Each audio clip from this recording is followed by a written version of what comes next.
Okay, ladies and gentlemen, boys, girls, all appropriate ages, good morning, good afternoon, good evening, we may be. Hope you're staying safe and healthy and indoors if necessary. So, before we get into the heart of the matter, let's have a quick look, shall we?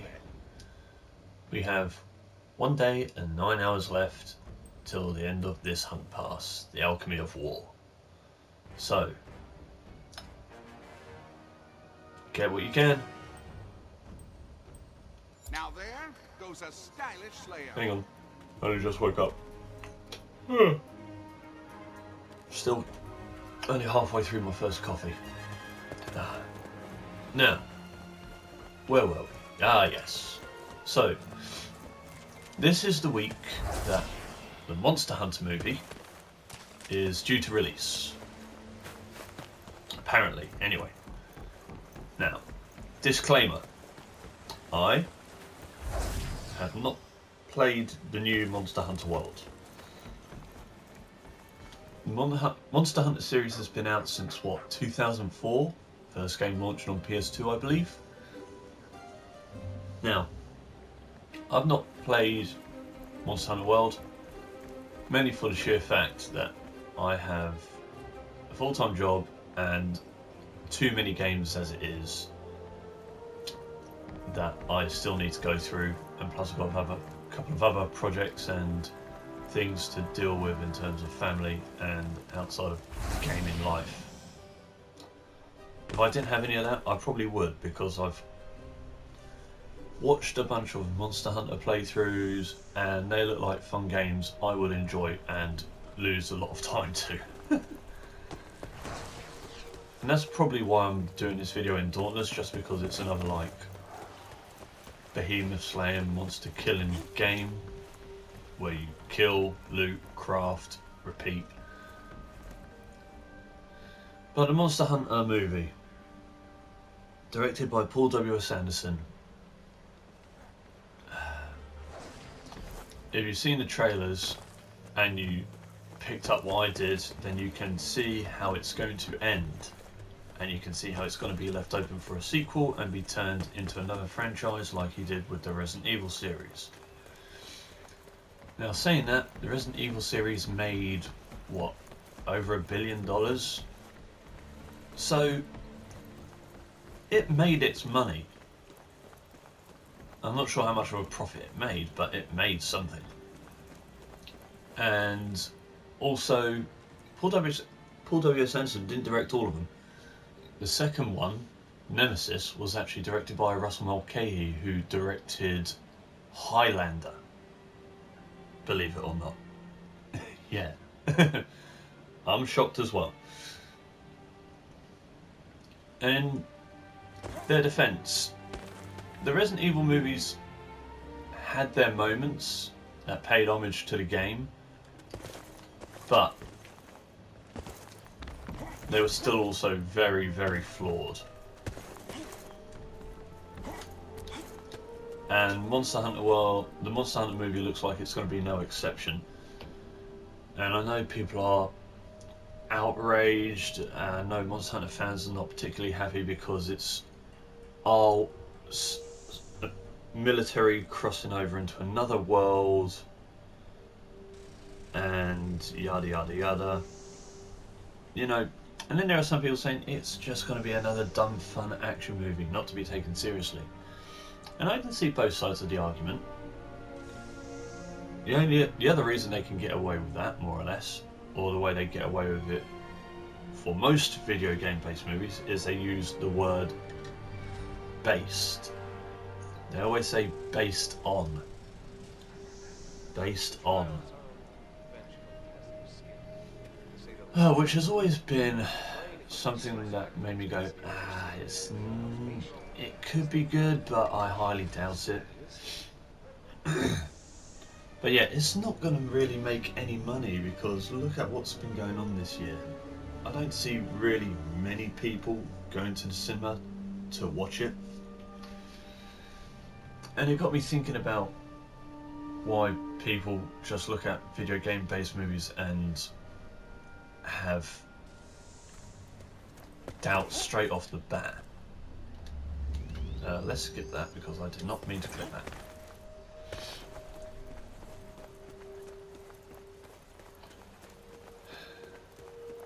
Yeah. So, and I forgot Ron Perlman is going to be in this movie as well until I saw the recent trailer that was just released from China.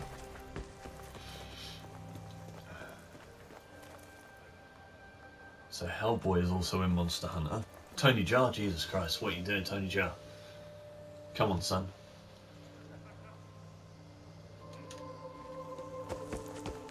But where am I getting at?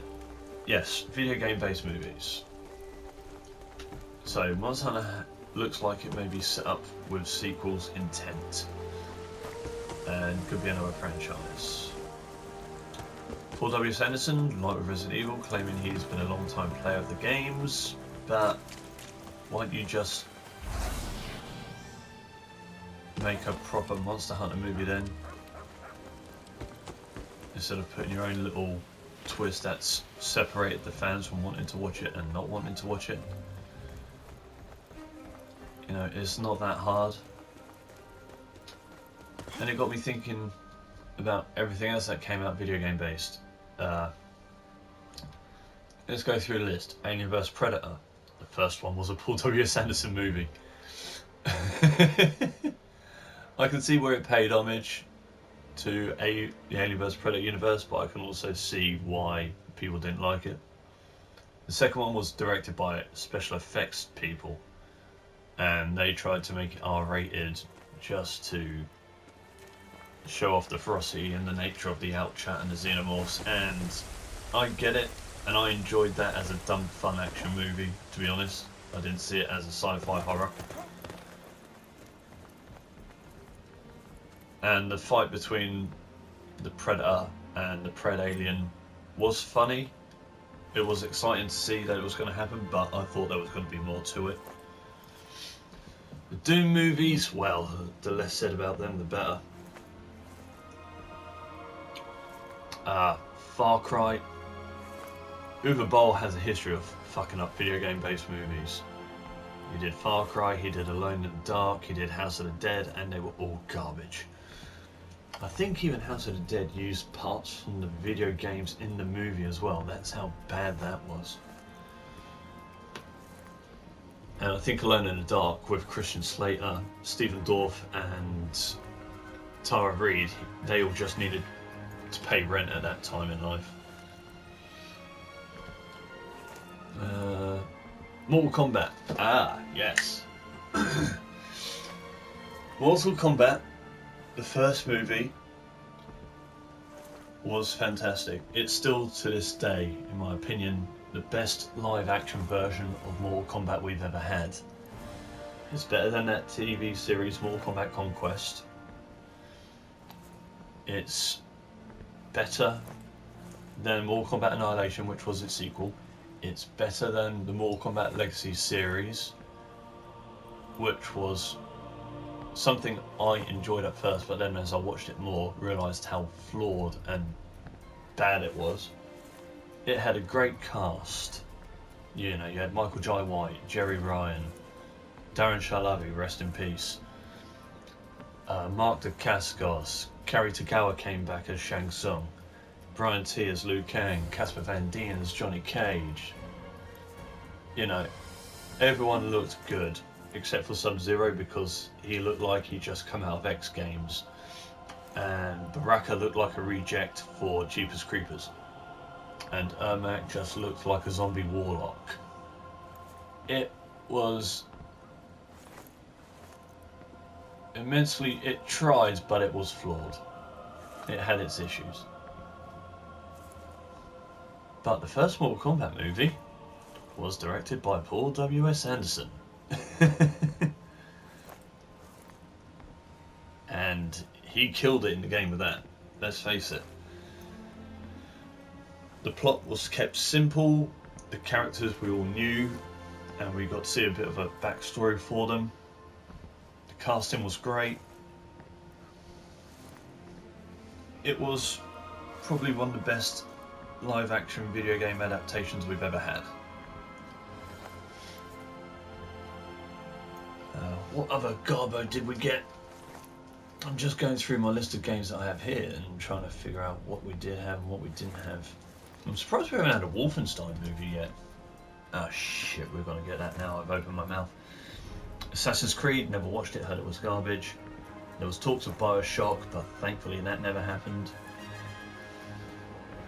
You could say Fast and Furious was based on Need for Speed, but then they made a Need for Speed movie, which I actually pretty much enjoyed.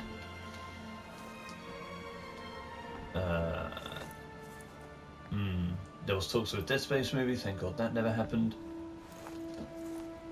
Hitman, yes. Right. As someone whose go-to games years and years ago were the Hitman games, the Hitman Collection, you know, 2 Silent Assassin, Contracts, Blood Money,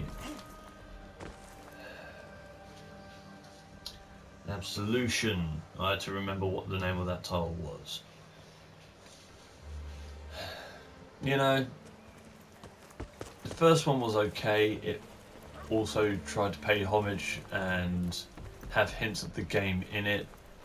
The second one, I don't care what anyone says, it was just a straight up action movie that tried to write the name of the game to get attention, and it was, in my opinion, awful. And you can fight me on that. But the first one was also flawed, you know. Stay true to the origins of the main protagonist, you know. Both movies fucked up how Agent 47 came to be.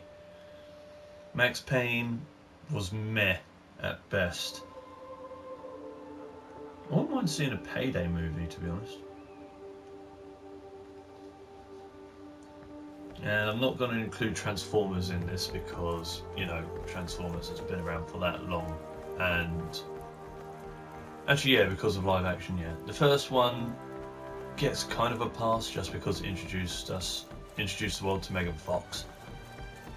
Other than that, no. The best Transformers movie that ever came out was Bumblebee. End of story. Oh yeah, another little fun fact. Paul W.S. Anderson not only directed the first Mortal Kombat movie, he directed Event Horizon. Let that little bit of information sink in. He directed Event Horizon, which every sci-fi and horror fan should watch. Silent Hill was a good movie. The first one was. I never watched the second, but the first one was a good movie. And it's one of the few movies Sean Bean's been in that he survived.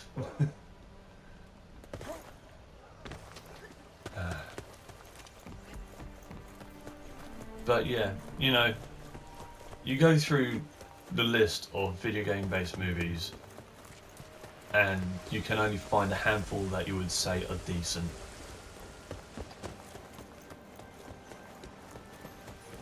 So, you know, and Paul W.S. Anderson's had his hand on a couple of them, and track record is, if I'm going to be kind, I would say the track record is mixed at best. So, I don't see Monster Hunter doing well, especially with it coming out this year. It's going to be real unfortunate. But the thing is,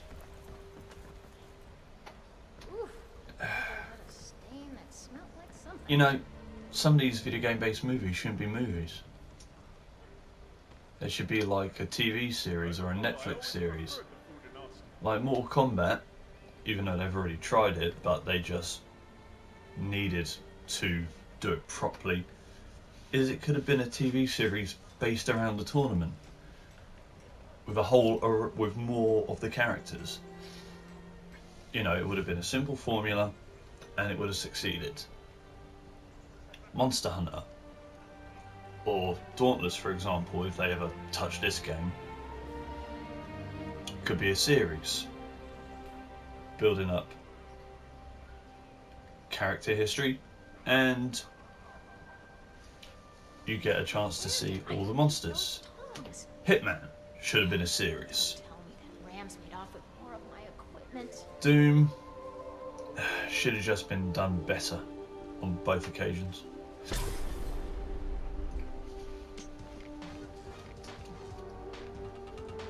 Oh yeah, there's a Mortal Kombat movie coming out next year. James Wan's involved in it. So we've got to see how that looks. But the casting looks great for that, I must say. I'm not going to deny. Hell, what else could have been made into a series instead?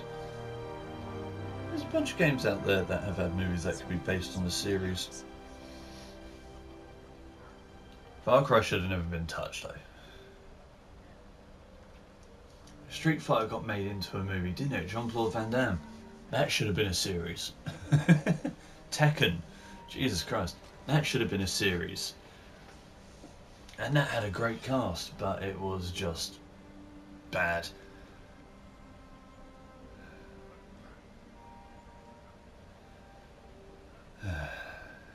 Yeah, there's a lot of video game based movies out there in my opinion that shouldn't have been movies and should have been made into a series. They could have even been made into a YouTube Red series.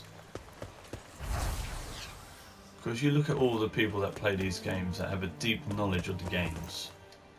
I'm sure they could all get together, create a GoFundMe and say, hey look, we can do a better job. Here's our plan. Please help fund us. Or they could put their own money towards it and hopefully turn a profit.